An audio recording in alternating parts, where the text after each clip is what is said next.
BBA, BCA, BCom computer కోర్సులో 100% placement లభించే ఏకైక డిగ్రీ కాలేజ్ కూకట్పల్లిలోని I3 degree college 83672152. Hello Vanija గారు. హలో అండి. వనిజ గారు, సాధారణంగా మనం పిల్లల్ని తిడుతూ ఉంటాం. ఆ. మంచం మీద కూర్చోవద్దు, మంచం మీద తినొద్దు, మంచం మీద చదువుకోవద్దు అని. కానీ ఉమ్. పిల్లలు ఏం చేస్తారు, అన్ని పనులు పడుకోవటంతో పాటు అన్ని దాని మీదే చేసేస్తారు. పిల్లలు ఎందుకంటే పాపం పెద్దవాళ్ళు కూడా అలాగే చేస్తున్నారు ఈ మధ్య. అవును అవును. ఉమ్, ఉమ్. ఏమవుతుందండి అంటే మంచాన్ని ఎంతవరకు ఉపయోగించాలి? అంటే మంచం అన్నది అంటే కొన్ని పురాణాలు అవి చదివితే ఆ. అశౌచం అంటాం కదా, ఆ, అది. అవును. సో మనం వెళ్ళి మంచము పడుకొని లేసాము అంటే అది మనం ఆల్మోస్ట్ ఏంటంటే మనం పడుకున్న తర్వాత మన ఆలోచనలు అవన్నీ అక్కడే అన్నమాట, అక్కడే వదిలేయాలి అవన్నీ. మన ఒంటి నుంచి వచ్చే స్వెట్ దగ్గర నుంచి ఆ అన్నీ మంచం అదే అన్ని తీసుకుంటుంది. ఓకే టాక్సిన్స్ అవన్నీ అక్కడే ఉంటాయి ఆ మంచం. సో ఆ మంచాన్ని ఓన్లీ రెస్ట్ వరకే అంటే వెళ్ళి పడుకోవడానికి వరకే పరిమితం మనకి. కానీ ఈ మధ్య కాలంలో అయిపోతుంది ఏంటంటే బెడ్రూమ్ని ఒక ఫ్యాన్సీగా చేసి అందులో ఒక సోఫా, ఒక కాఫీ కార్నర్ అట్లా అన్నీ చేసినప్పుడు మనకి 100% దరిద్రమే చుట్టుకుంటుంది. ఓకే, ఎందుకంటే దాని మీద కూర్చొని అన్నం తింటున్నాం. ఆ అన్నం తిన్నప్పుడు రకరకాల వాస్తు దోషాలు ఇవన్నీ పక్కన పెట్టేస్తే మనం అశౌచం దగ్గర కూర్చొని మనం ఎక్కడైనా ఒక బ్యాడ్ ప్లేస్లో కూర్చొని అన్నం తినగలుగుతామా? సో తినలేం. కాబట్టి ఇది కూడా అంతే, బ్యాడ్ ప్లేస్లో కూర్చొని ఎవరు తింటారండి? మామూలుగా చూస్తే మనం హాస్పిటల్స్కి వెళ్తాం కదా, పేషెంట్స్ ఒక్కళ్ళే అలా మంచం మీద కూర్చొని తింటారు. అందుకని ఏమవుతుందంటే మంచం మీద కూర్చొని తిన్నప్పుడు రోగాలు ఎక్కువ అవుతూ ఉంటాయి.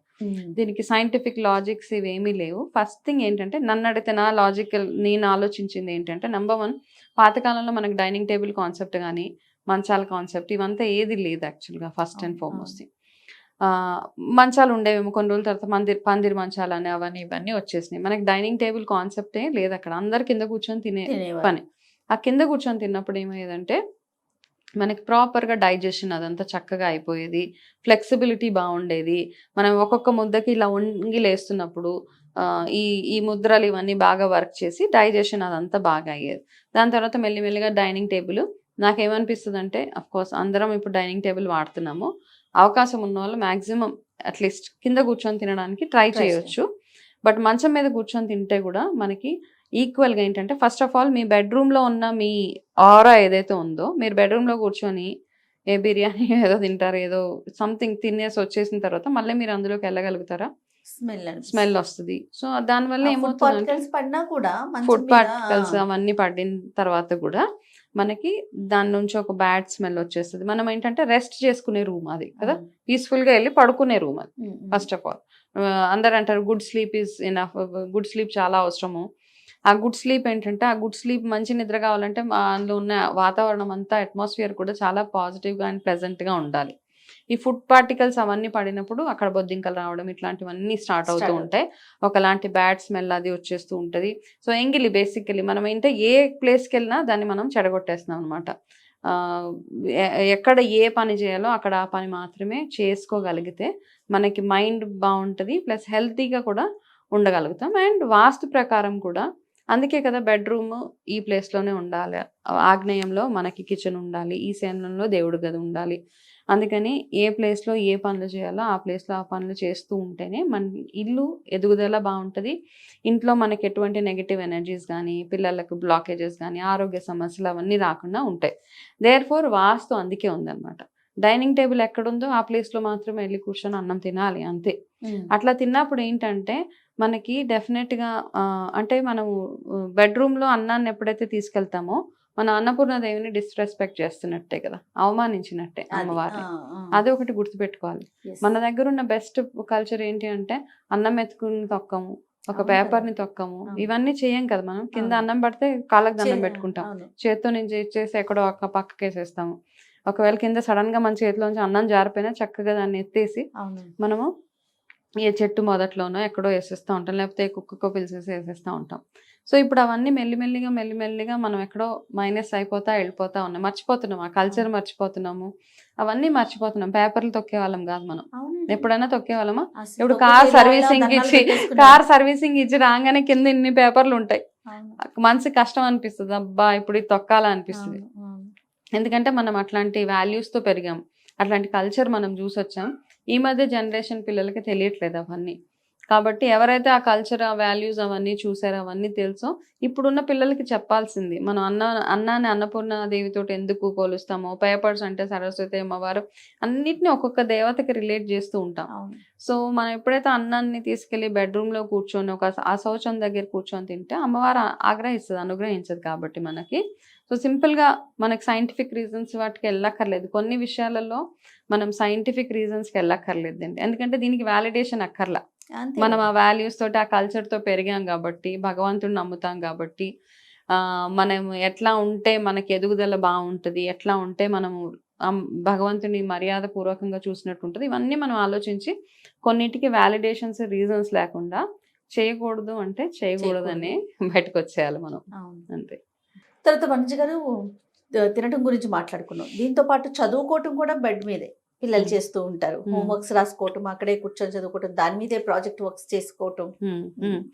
అయితే ఈ మధ్య ఏంటంటే పిల్లలకి చాలా కంఫర్ట్. మనము ఇది ఏమనేవాళ్ళంటే స్ట్రైట్ గా కూర్చో అని చెప్పేవాళ్ళు.